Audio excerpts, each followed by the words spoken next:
ভিন্নধর্মী এক সাহসী গল্পে নিজের নতুন কাজ নিয়ে আসছেন নির্মাতা আলী জুলফিকার জাহিদি।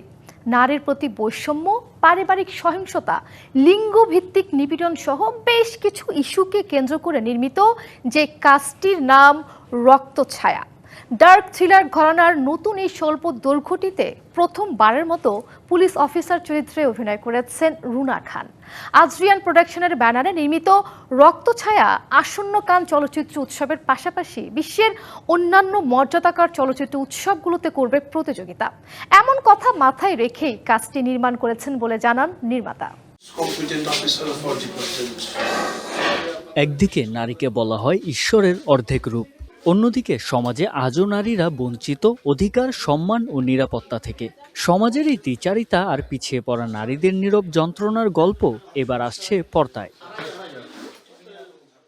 নারীদের নিয়ে নানা কুসংস্কার আর ভয় দেখানোর প্রথাকে ভাঙার গল্পে সম্প্রতি রাজধানীতে শেষ হয়েছে স্বল্পদৈর্ঘ্য চলচ্চিত্র রক্তছায়ার দৃশ্যধারণ।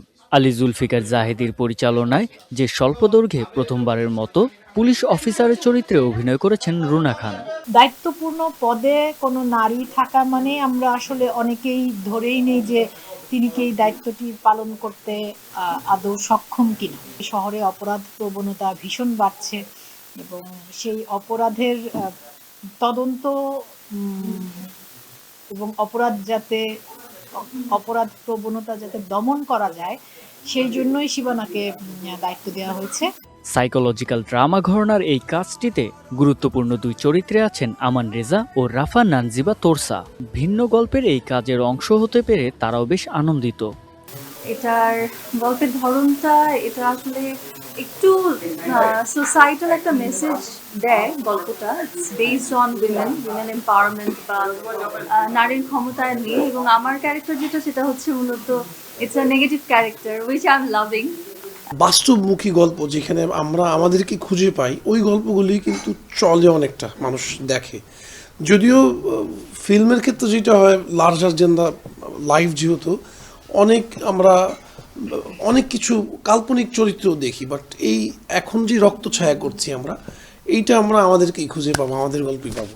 নারী কেন্দ্রিক গল্পের এই কাজটি মূলত নির্মিত হচ্ছে বিশ্বের নানা দেশের মর্যাদাকর সব চলচ্চিত্র উৎসবকে মাথায় রেখে। তাই কাজটি নিয়ে বেশ আশাবাদী এর নির্মাতা।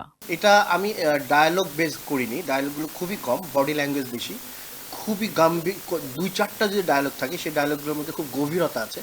এই গভীরতাকে দিয়ে আমি শর্ট ফিল্মটা সাজানো। গল্পটা বানানো হচ্ছে মেইনলি ক্যানকে উদ্দেশ্য করে। তো ক্যান ফেস্টিভ্যালে যদি যেতে পারি তো খুবই ভালো, আর যদি না হয় তাহলে সমমনা যেগুলো একাডেমিক অ্যাপ্রুভ ফেস্টিভ্যাল আছে সেগুলোতে দেবো ফার্স্ট, তার আগে রিলিজ হবে না এটা। সম্পাদনা শেষে নতুন বছরে বেশ কিছু নামকরা চলচ্চিত্র উৎসবে যাবে রক্তছায়া। বাংলাদেশের কাজ হিসেবে সেখানে সমাদৃত হবে স্বল্পদৈর্ঘ্যটি, এমনটাই বিশ্বাস নির্মাতার। জুবাইর হোসেন সজল, ডিবিসি নিউজ, ঢাকা।